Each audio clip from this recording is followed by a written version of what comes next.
সংগ্রামী সভাপতি, উপস্থিত সম্মানিত নেতৃবৃন্দ, কামাল উদ্দিনের পরিবারের সদস্যবৃন্দ,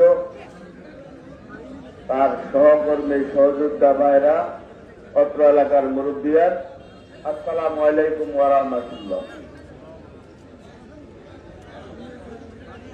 আমি সর্বপ্রথম মহান রব্বুল আলামিনের দরবারে শুকরিয়া জ্ঞাপন করছি।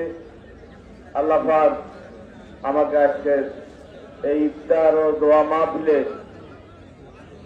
উপস্থিত হওয়ার তৌফিক দান করেছেন, আলহামদুলিল্লাহ। আমাদের নেতৃবৃন্দ বক্তব্য দিয়েছেন, আমি সবকিছু শুনেছি এবং অবগত হয়েছি। মরহুম কামাল উদ্দিনের অল্প সময়ের মধ্যে তার দীর্ঘ 17-20 বছরের রাজনৈতিক জীবনের কথা বলে স্মরণ করে শেষ করা যাবে না। আমরা অন্য এক সময়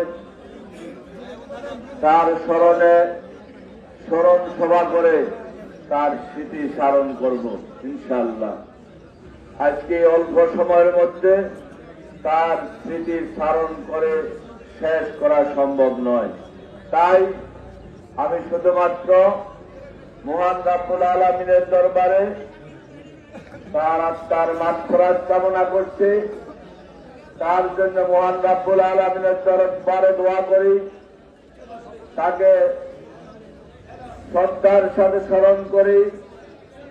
আল্লাহ পাক আপনি মরহুম কামাল উদ্দিনকে জান্নাতবাসী করুন।